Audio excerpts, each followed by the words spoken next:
मस्त आहे ग मूर्ती। अगं ती मूर्ती ना माझ्या बाबांनी नेपाळहून आणली।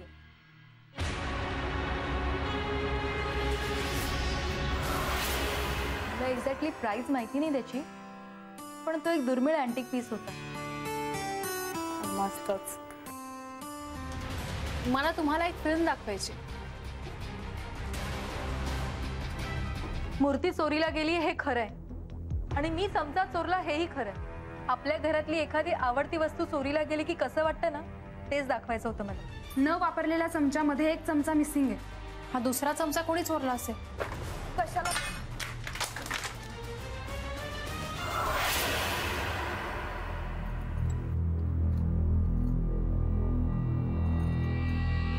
मी पर्सची झडती का घेतली हे समजलं ना तुम्हाला?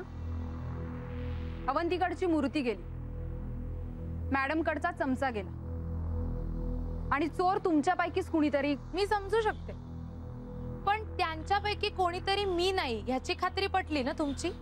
हो।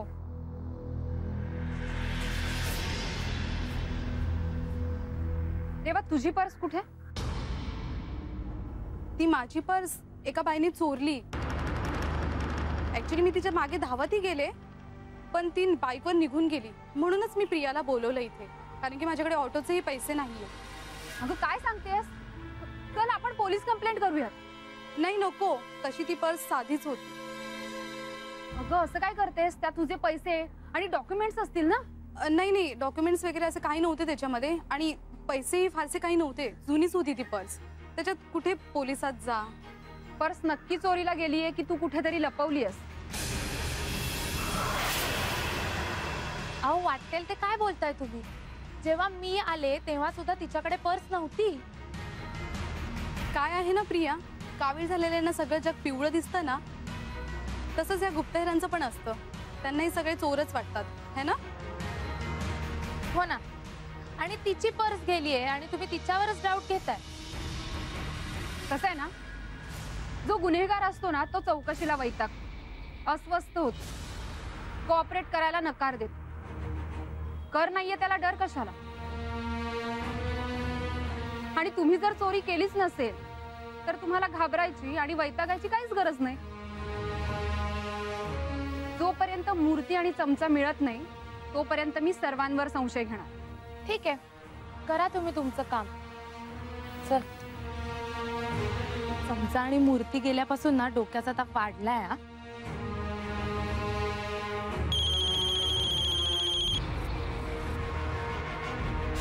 हा मॅडम,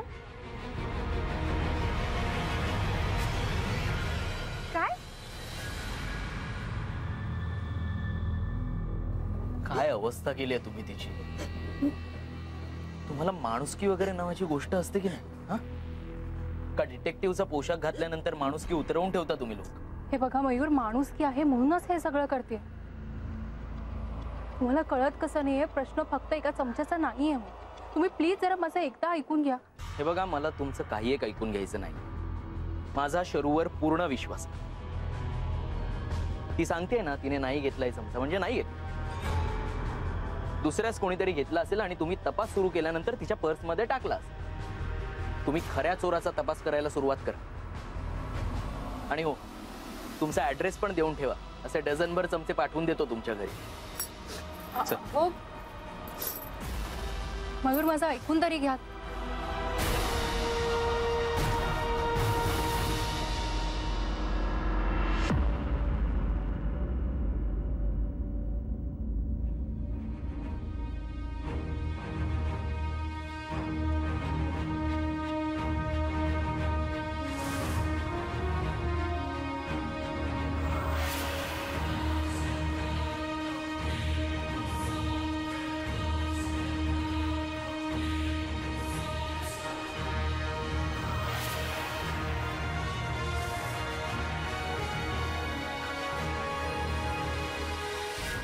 तो चमचा शर्वरीच्या पर्समध्ये सापडला, पण तरीही तो तिनेच घेतला होता हे तिनेही मान्य केलं नाही आणि आपल्यालाही सिद्ध करता आलं नाही।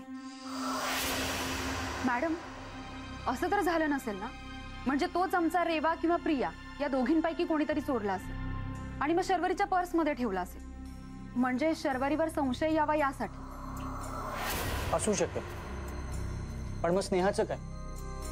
म्हणजे बरं नसल्याचं कारण सांगून ती आलीच नाही. सेठ, तू शर्वरीचं रेस्टॉरंट मधलं बोलणं शूट केलं होतंस ना? हो, मी आज ट्रान्सफर केलं. 1 मिनिट. तू काल घरी आला होतास ना, तेव्हा ते बेडवर तू विसरलास आणि मग ते तिथेच होतं. तू निघून गेला, मग ते तिथेच होतं. मग ते मला दिसलं आणि मग मी ते घेतलं, पण तुला द्यायला घेतलं आणि सॉरी, रागवू नको, मी विसरले. ठीक आहे, तू एवढं एक्सप्लेनेशन का देते?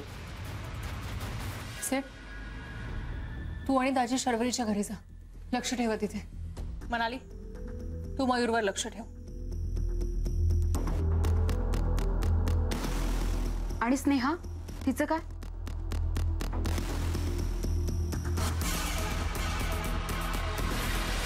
मी गेम सुचवला म्हणजे मी चोरी केली का?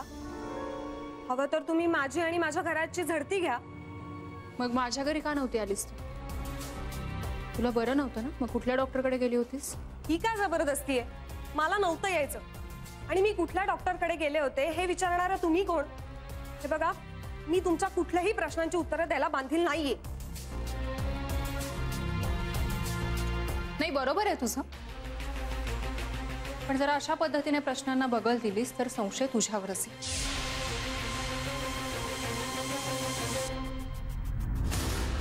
तू काहीच केलं नाहीयेस ना? मग मी जे काही विचारते त्यांची उत्तरं दे आणि मोकळी हो. काय? ठीक आहे. मला सांग, माझ्या घरी का नव्हती आलीस? म्हणजे मला तुमच्याकडे यायला लाज वाटत होती. मी नाही ते आरोप केले तुमच्यावर. आणि आणि काय? तू काहीतरी लपवतेस माझ्यापासून. हे बघ, तू जर खरं सांगितलंस तर तुझ्यावरचा संशयही जाईल आणि तो चोरही पकडला जाईल. कारण चोरी माझ्याही घरी झाली. आमच्याच ग्रुपमधलं हे सगळं कोणीतरी काहीतरी करतंय असा मला अनुभव आला होता. मी फक्त मैत्रीमुळे गप्प झाले होते आणि त्यात अवंतीच्या घरी ते मूर्तीची चोरी झाली, त्यामुळे मी पण खूप बेचैन झाले होते. तुला कसला आणि कधी आला होता अनुभव?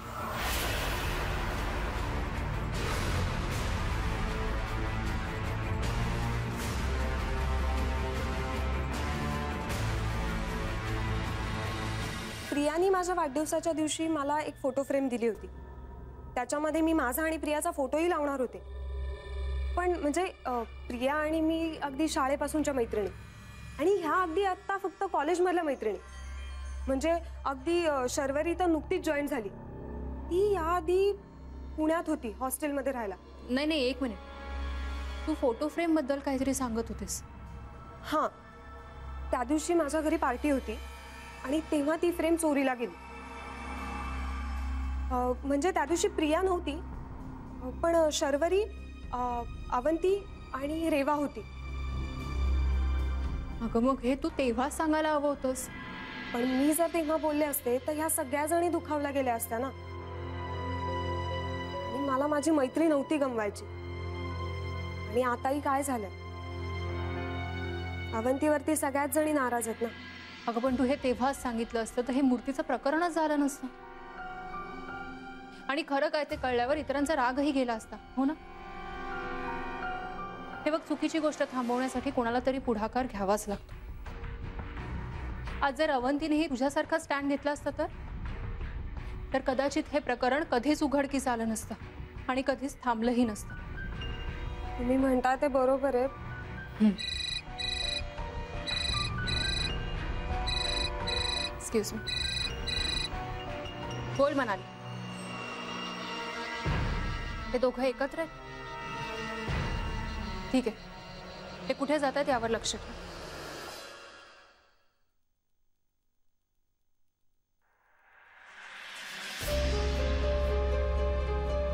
काय झालं? काही नाही रे. तुझे आई वडील मला स्वीकारतील का रे? असं का विचारतेस? नाही, भीती वाटते. कसली? दृष्ट नाही ना लागणार आपल्याला कोणाची. दृष्ट? काय विचार करतेस? नाही रे, म्हणजे आई बाबा ही फॅमिली, हे असं सुख मी कधी अनुभवलं नाहीये. आणि भीती वाटते की हे सगळं सुख हुलकावणी देऊन निघून तर नाही ना जाणार. शर्वरी, मला सांग, तू हे असे नेगेटिव्ह विचार का करतेस? Think positive. माझे अनुभव असे आहेत ना की पॉझिटिव्ह विचार येतच नाहीत मला. हे बघ, अनुभव हे त्यातून काहीतरी शिकण्यासाठी असतं, ना की ते आठवून दुःख करण्यासाठी. तुझ्या आई बाबांना माझ्या आई वडिलांबद्दल कळलं तर? हे बघ, तू त्याचं काही एक टेन्शन घेऊ नकोस. मी आहे ना, मी सांभाळेन सगळं. तू आहेस म्हणून तर मी आहे. बरं, आता तेच बोलत उभं राहायचंय का आतमध्ये पण यायचंय? हं? एक दिवस याच घराचं माप ओलांडून तुला या घरात प्रवेश करायचा आहे. या.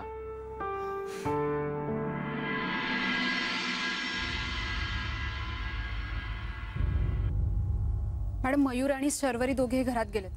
मला वाटतं त्या दोघांचं एकमेकांवर प्रेम आहे आणि म्हणूनच मयूर तिला घरच्यांशी भेट करून द्यायला घेऊन आला. आता काय करूयात? म्हणजे नाही नाही, आपण इथेच थांबून वाट पाहूया आणि योग्य संधी मिळाली की त्यांना गाठूया. ओके.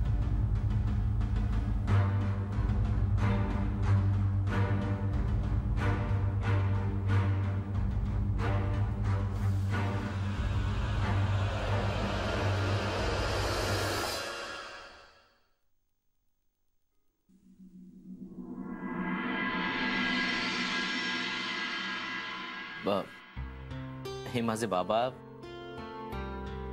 ही आई, ही ताई तनिष्का, आणि ही शर्वरी, माझी मैत्रीण. आई बाबा, मला तुम्हाला काहीतरी महत्वाचं सांगायचंय.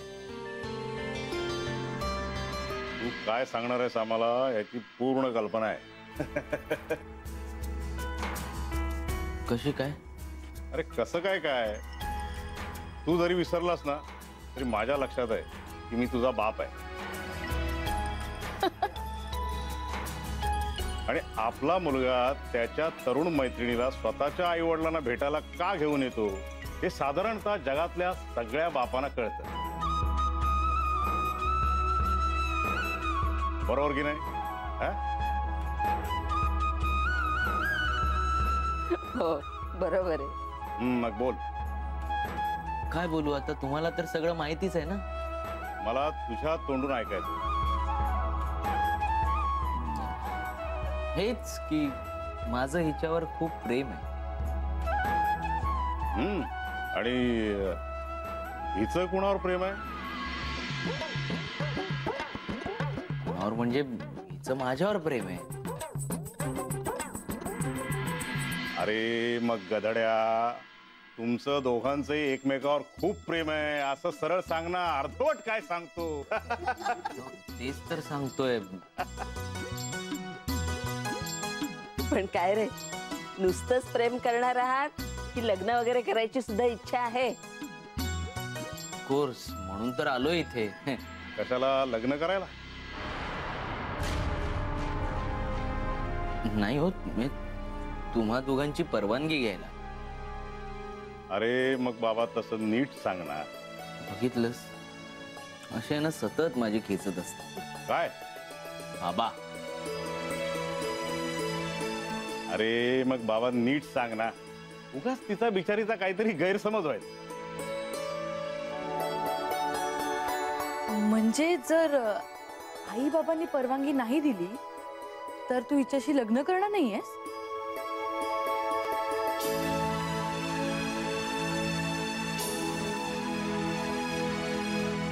सॉरी अगं, मला तुला हर्ट करायचं नव्हतं, मी मस्करीच करत होते. ताई तू जरा शांत राहशील का? तू जेव्हा केदारला इथे घेऊन आली होतीस तेव्हा मी अशी थट्टा केली असती तर चाललं असतं तुला? सॉरी.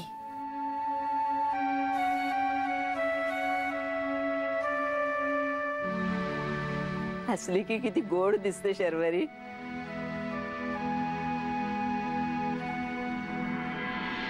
शर्वरी, तुझ्या आईवडिलांबद्दल मयूरने आम्हाला सगळं काही सांगितलं. तू अजिबात काळजी करू नकोस.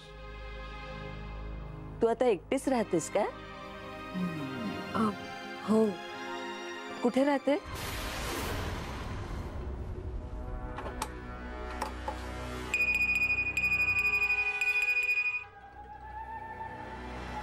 मॅडमचा मेसेज आला. शर्वरी मयूरच्या घरी गेली. तिथे काही घडलं की आम्ही तुम्हाला कळवतो. मग आता आपण काय करायचं? तिच्या घरी घुसायची ही चांगली संधी. चल.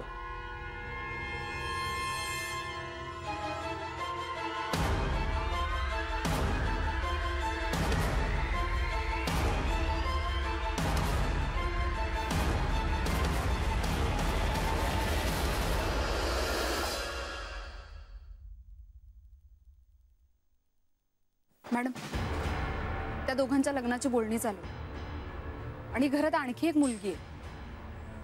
कोण आहे माहित नाही. कदाचित मयूरची बहीण असत. शर्वरीच्या घरी कोणीच नाहीये, मग सिद्धेश्वर काय करतोय तिकडे?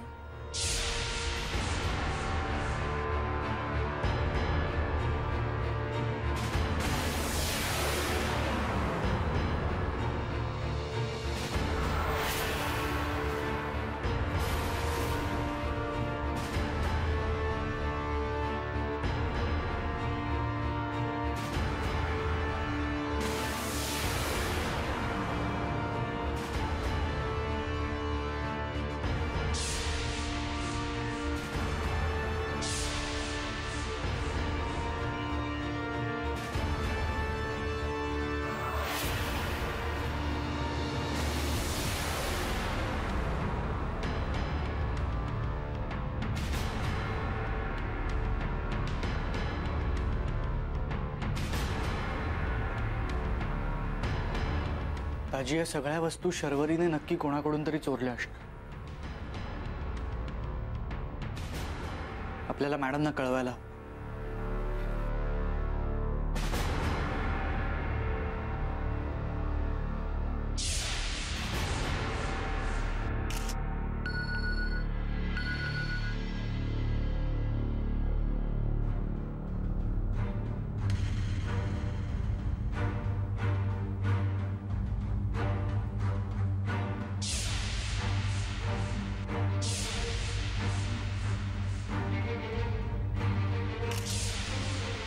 म्हणाले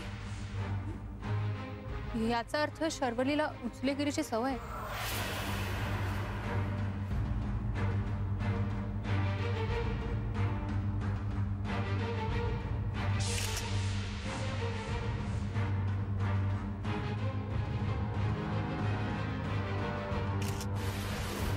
अशा वस्तू का चोरते?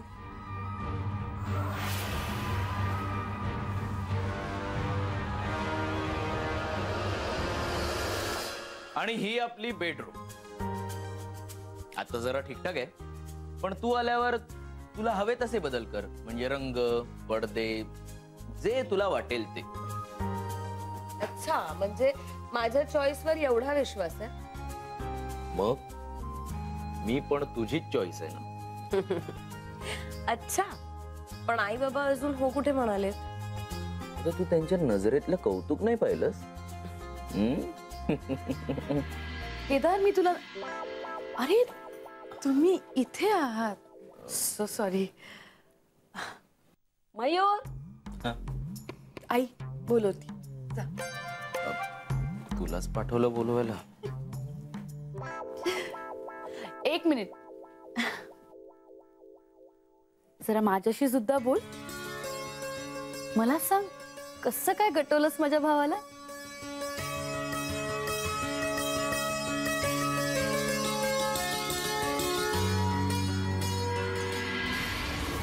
हा काहीतरी वेगळाच प्रकार आहे. मॅडम, मला तर मयूरच्या घरच्यांचं खूप वाईट वाटतं. त्यांना शर्वरीच्या असल्या वागण्याबद्दल काहीच माहित नाही. यांच्या घरी ती कशी वागेल? आणि मला मयूरचं टेन्शन आहे. हे सगळं कळल्यावर तो कसा रिॲक्ट होईल? शर्वरीने मयूरच्या घरी काही भलतं सलतं केलं तर? चल बघू. चला, म्हणजे शर्वरी आपल्या घरची सून झाली. आई झाली नाहीये, होणार आहे. होणार आहे हे तर नक्की झालं. बरं, मी ही गोड बातमी लगेच केदारला जाऊन सांगते. जा, पटकन जा. चला मी निघते.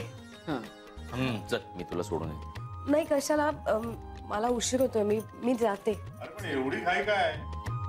अरे हा, तुमच्या लग्नाची बातमी तुझ्या मैत्रिणींना सांगायची असेल हा? माझा पिंक कलरचा फोनच सापडत नाहीये.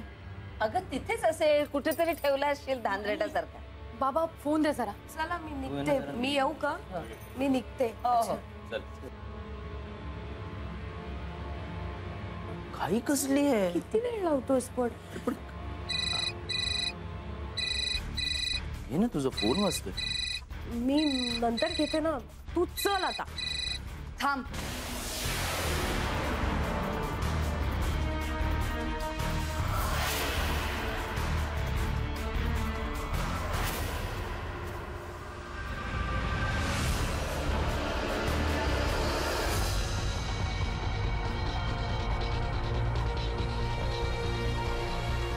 शर्वरी, तुझी पर्स दाखव. पर्स कशाला? दाखव. ताई तू तिची पर्स का बघते?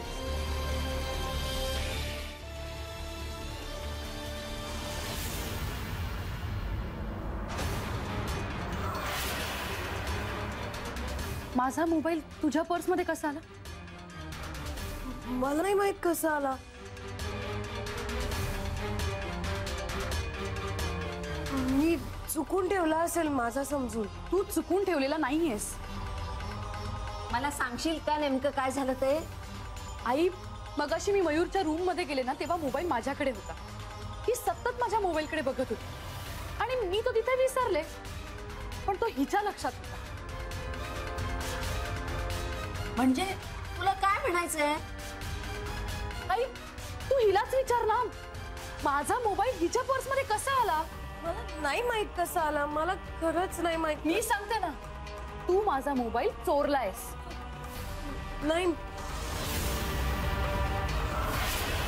आई, अशा चोरट्या मुलीला या घरातली सून बनवणार आहेस का तू? चोर?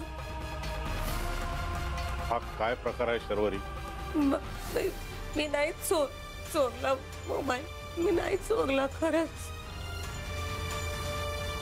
तू मयूर सांग ना तू या सगळ्यांना. म्हणजे मयूर, तूही माझ्यावर संशय घेतोयस? शर्वरी, त्या दिवशी माझं पेन तुझ्या पर्स मध्ये सापडलं.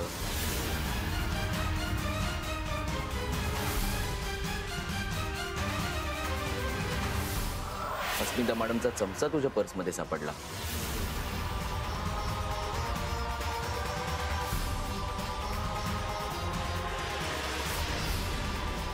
आणि आज ताईचा मोबाईलही तुझ्या पर्स मध्ये सापडला. का का असं वागतेस तू? म्हणजे हिची चोरटेगिरीची सवय माहिती होती तुला मयूर? अरे, अशा चोरट्या मुलीशिवाय दुसरी मुलगी तुला सापडली नाही का? आई, हिला तर पोलिसातच द्यायला हवं. बास कर तनिष्का, उगाच जास्त ताणू नकोस. तुझा मोबाईल तुला मिळाला ना? बघा, ऍटिट्यूड तर बघा हिचा. एक तर चोर वरती शिरजोर. या घरची सून बनायचं स्वप्न बघत होती. मयूर, या मुलीला परत घरी आणायचं नाही. यगब शर्वरी, शर्वरी, शर्वरी, काय झालं असेल? ही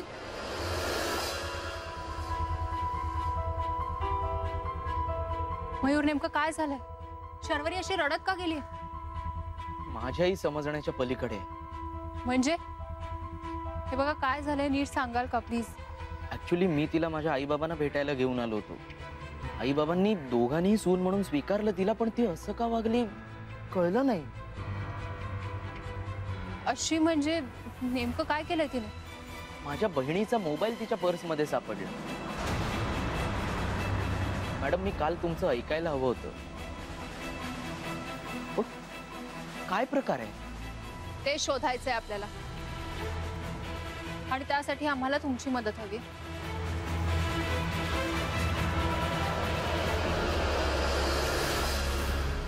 आई, बाबा, कुठे आहात दोघं? कुठे आहात?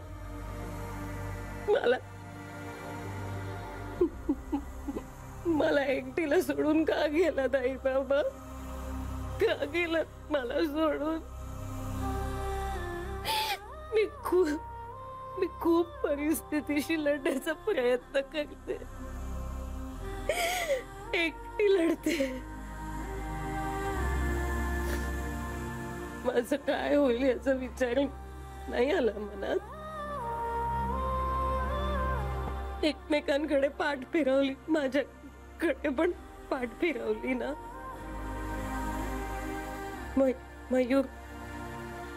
मयूर आला माझ्या आयुष्यात. मला वाटलं माझा एकटेपणा दूर होईल, पण नाही, तो पण नाही. आता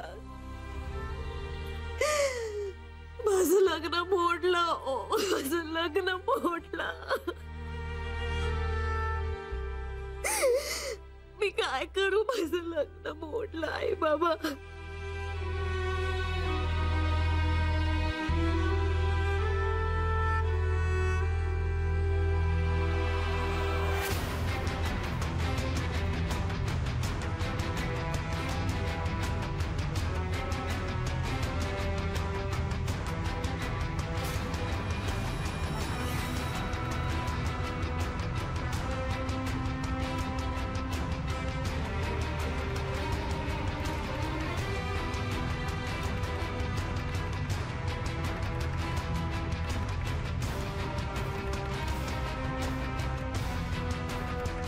सगळ्यांना कळलं, अस्मिता मॅडमना कळलं.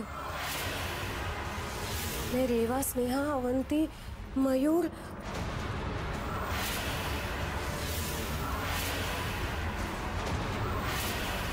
मी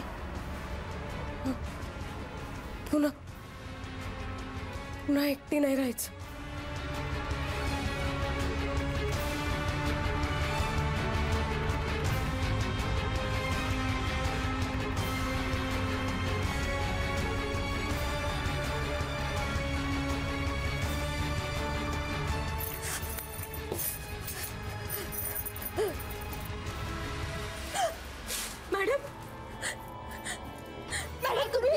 तुम्ही बाजूला वा.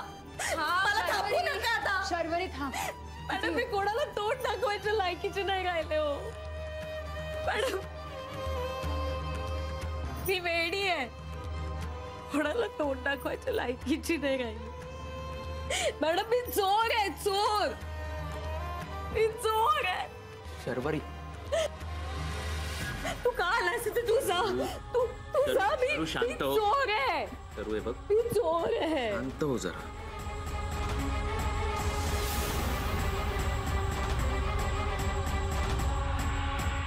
तू का आलास इथे? तू जा. शरू, तू जा. शरू मी शांत हो. चोर शरू आहे. मी आहे ना, मी आलोय ना. हे बघ मी अजूनही तुझाच आहे. मी आहे ना तुझ्या बरोबर. तू नको वागूस असं प्लीज. मयूर,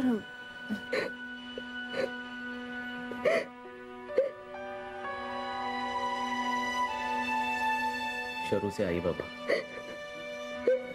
ती लहान असतानाच त्यांचा डिवोर्स झाला आणि तिचं सगळं शिक्षण हॉस्टेलवरच झालं. म्हणजे कदाचित तिच्या अशा वागण्यामागे तिची ही बॅकग्राऊंड तर कारणीभूत नसेल.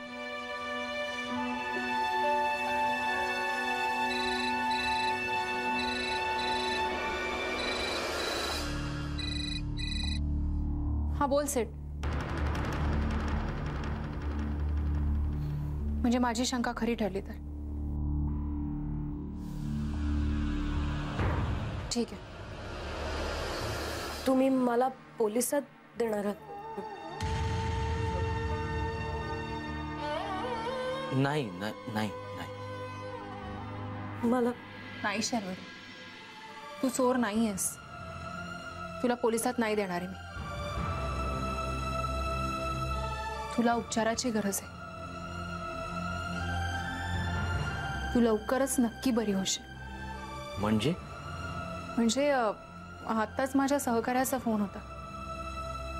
हिला शिक्षेची नाही तर उपचारांची गरज आहे. आमचा अंदाज जर खरा असेल तर हिला क्लेप्टोमेनिया आहे. काय? क्लेप्टोमेनिया?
शर्वरी शांत हो बघू.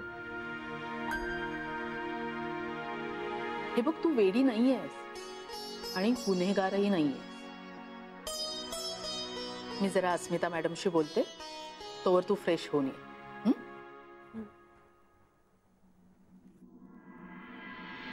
हा एक प्रकारचा मानसिक आजारच आहे. It's called kleptomania. म्हणजे एखादी वस्तू आवडली, ती नजरेत भरली तर ती चोरण्याची अटळ इच्छा, हेच प्रमुख लक्षण असतं या आजाराचं. पण तिने ब्रेसलेट, चमचा, फोटो फ्रेम ह्या अशा क्षुल्लक गोष्टी चोरल्या. ह्या सगळ्या गोष्टींचा तिला काय फायदा? अशा चोऱ्या फायद्यासाठी नसतातच. It's an addiction.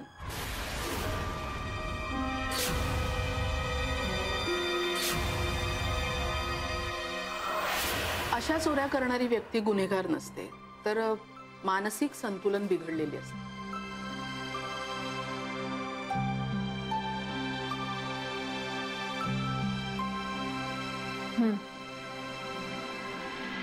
लहानपणीच तिच्या आई वडिलांचा डिवोर्स झाला, त्यामुळे तेव्हापासून ती हॉस्टेलवरच वाढली. इतर पालक त्यांच्या मुलांना भेटायला यायचे, त्यांच्यासाठी वेगवेगळे गिफ्ट्स घेऊन यायचे. पण शर्वरीचं कोणीच नसल्यामुळे तिला कधीच कोणीच काही गिफ्ट नाही दिलं. तिच्या या मानसिक आजारामागचं हे तर कारण नसेल ना doctor? It may be one of the reason. अशा व्यक्ती मनातनं खूप दुःखी असतात, इनसिक्युअर्ड असतात. त्यांचे मूड्स खूप इनस्टेबल असतात. सेरोटोनिन नावाचं ब्रेन केमिकल माणसाचे मूड्स रेग्युलेट करतं. मेंदूतल्या या केमिकलच्या लेवलच्या बदलामुळे वर्तनातलं आउटबर्स्ट ट्रिगर होतं, मूड स्विंग होतो. म्हणजे अशा वेळी चोरी करताना किंवा केल्यानंतर या व्यक्ती एकाच वेळी खूप एक्साइटेड असतात, खूप टेन्स असतात. तू काल घरी आलास ना, तेव्हा ते बेडवर तू विसरलास आणि मग ते तिथेच होतं. तू निघून गेला, मग ते तिथेच होतं. मग ते मला दिसलं आणि मग मी ते घेतलं, पण तुला द्यायला घेतलं आणि सॉरी, रागवू नको, मी विसरले. मला कळत नाही ही रेवा बॅग इथे का ठेवून गेली, ती घेऊन का नाही गेली? तिला सांगितलं होतं ना मी गिफ्ट दिलंय म्हणून. मला क्लायमॅक्स नाही आवडला रे सिनेमाचा.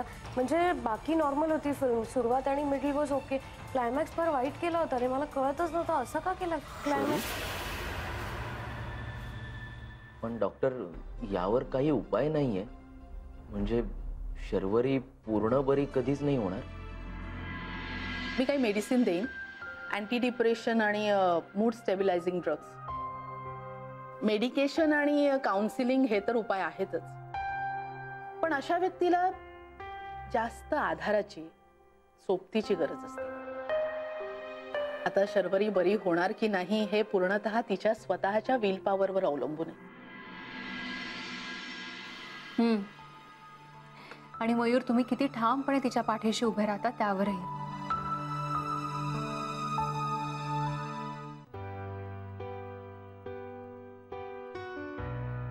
खरंच बरी होशील, पूर्ण बरी होशील. मी आहे ना तुझ्या बरोबर.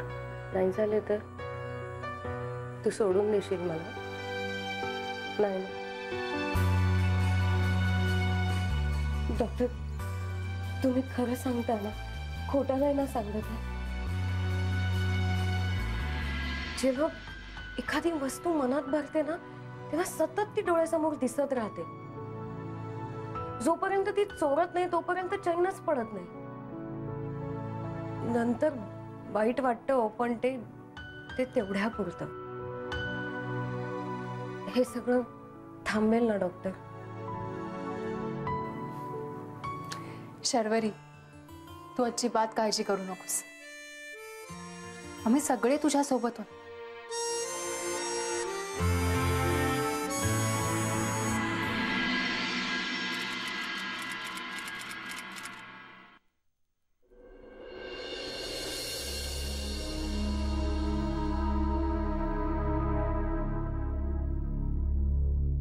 अगं बस ना, रिलॅक्स.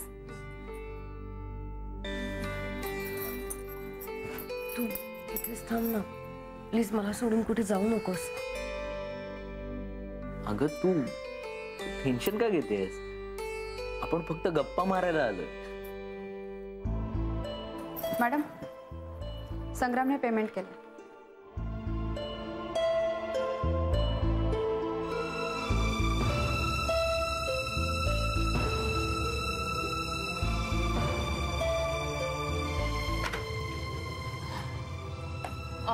तुम्ही बसा गप्पा मारत. मी तुमच्यासाठी काहीतरी खायला करते आणि कॉफी सुद्धा बनवते.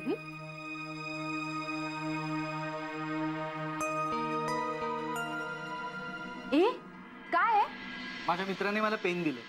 हे असं ओपन केलं ना की म्युझिक ऐकायला ऐक.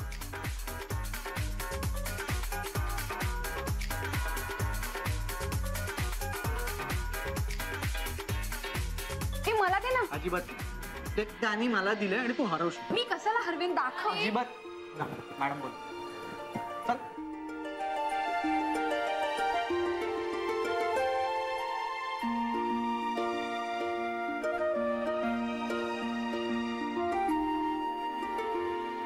मयूर, इकडे ना एक मिनिट, तुला गंमत दाखवतो.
दसकायला काय झालं?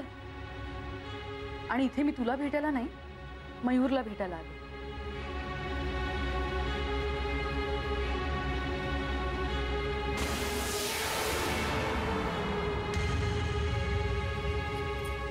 मयूर, अरे काय आहे हे?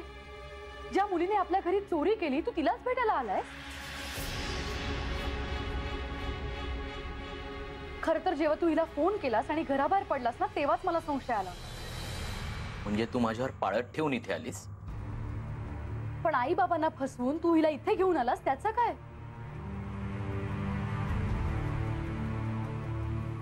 मी घरी जाते. एक मिनिट शर्वरी, तू माझी गेस्ट आहेस, तू थांब.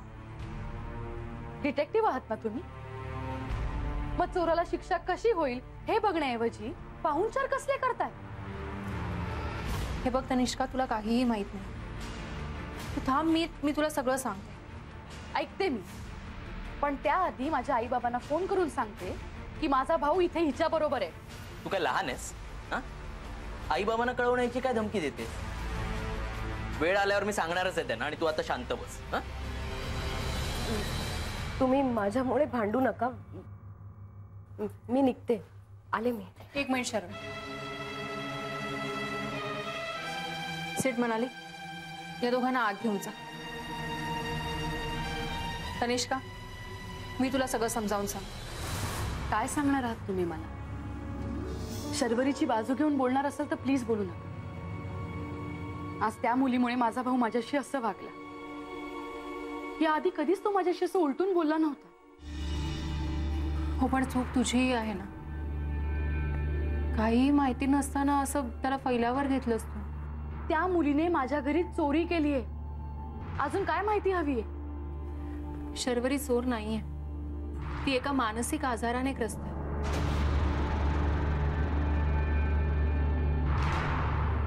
मानसिक आजार? तेही चोरी करण्याचा? हो, क्लेप्टोमेनिया. तिच्यावर उपचार चालू आहेत आणि ती हळूहळू बरीही होते. नाही म्हणजे मला यातलं काहीच माहित नव्हतं. असं असेल तर मी आई बाबांना काहीच सांगणार नाही. शर्वरीला रिलॅक्स करण्यासाठी, तिचा आत्मविश्वास परत मिळवून देण्यासाठीच आम्ही इथे जमलो. तू पण थांब ना. हो, थांबेन मी, पण त्याआधी मला त्या दोघांची माफी मागायची. माफी मागायची काही गरज नाही आहे. तू आम्हाला समजून घेतलंस हेच खूप मोठं आहे. शर्वरी, तुझी बाजू मी मांडेन आई बाबांकडे. तुमचं एकमेकांवर किती प्रेम आहे हे मला कळलंय आता. आणि तू आता बरी झालीस. माझ्या मोबाईलची चोरी ही तुझ्या आयुष्यातली शेवटची चोरी होती.